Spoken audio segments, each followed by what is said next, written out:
That night was darker than a new moon. When the Karun River breached its banks and flooded our village, people were running to save their lives. I did not run. I sat in my study. Before my eyes, the house I had built brick by brick, the manuscripts from my father's time, my entire identity, everything was being swept away like straw in the current. My study was my universe. The walls were lined with books, ancient scrolls, and diaries written in my own hand.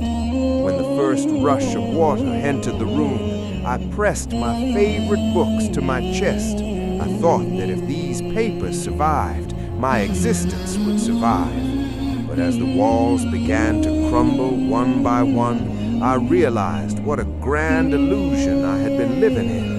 We think this land, these walls, these memories belong to us, but a single violent surge of the river told me, none of this is ours.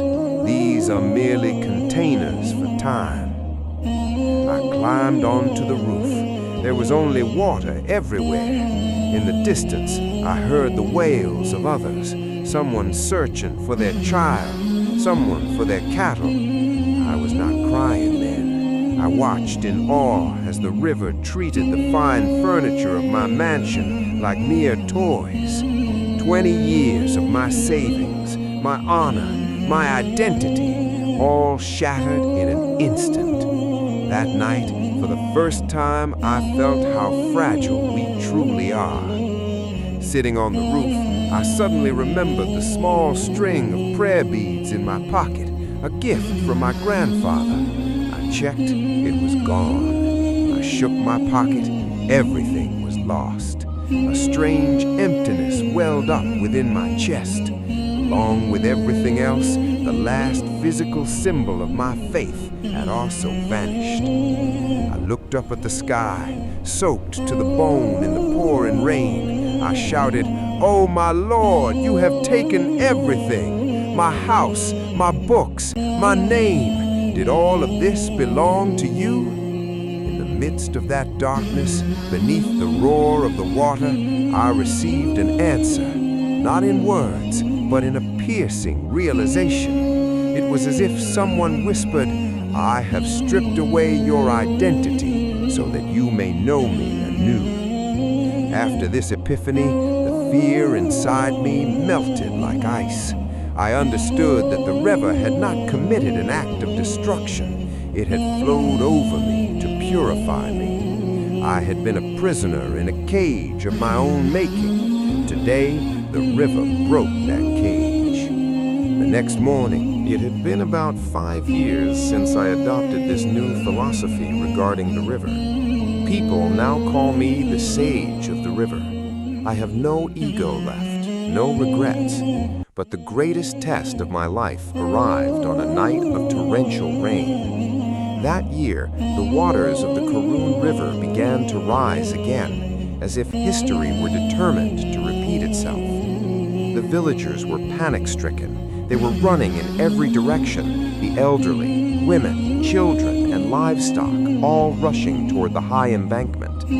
I sat calmly in my Center for Open Dialogue. Before me lay the pages I had written over the last 5 years, where I had recorded the stories of human joy and sorrow.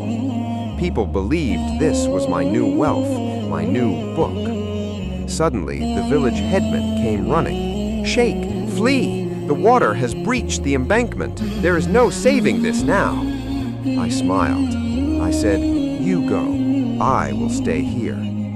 The night deepened. The roar of the river did not sound like it had before. It felt as if the river were reciting the final stanza of an epic poem. The water entered the house. I watched as my newly written manuscripts were swept away by the current. In that very moment, the door to the greatest realization of my life swung open. I understood that if I tried to save these writings, I would once again become the old Sheikh, the one who had clung to his books. Would I be imprisoned in that cage again? Had I not learned through experience that nothing can be held on to? I stood up.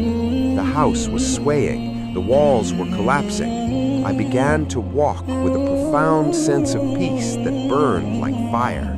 I walked to the door and opened the bag containing the manuscripts. The papers swirled into the air like a vortex and merged into the dark, churning waters of the river. In that very moment, I bore witness to a miraculous experience. Amid the sound of the relentless rain outside, my inner world fell into absolute silence. I realized that the river was not just breaking the walls of my house, it was tearing away the final veil of my heart. Suddenly, it felt as if I were no longer a separate entity. I was the current, I was the rain, I was the dark night, I was the destruction, and I was the new birth. My name, my past, my knowledge, all dissolved into the current of the river and merged with an infinite presence. The water rose to my neck. I was no longer crying to survive.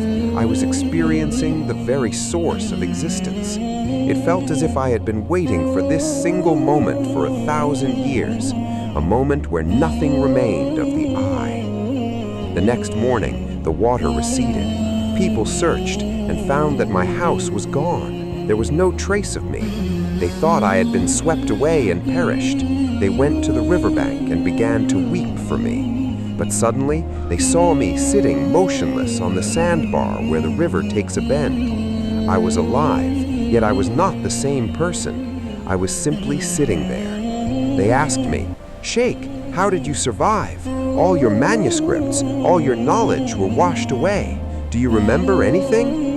I looked at them. There was no shadow of the worldly realm in my eyes.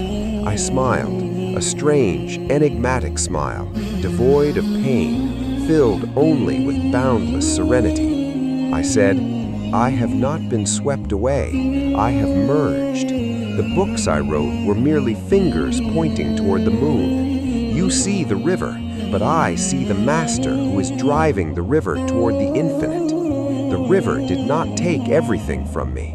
It taught me that which cannot be lost is our true identity. Since that day, I do not speak. I only gaze at the river. The villagers no longer ask me for advice. They come and sit beside me to learn the lesson of silence. I am no longer a teacher.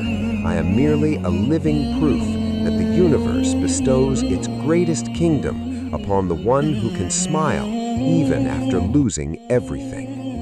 The Karun River still flows, its current is relentless, and as for me, I remain standing, waiting for eternity, an inseparable part of that current. For I know now that when everything is lost, only then does one truly encounter God or the ultimate truth.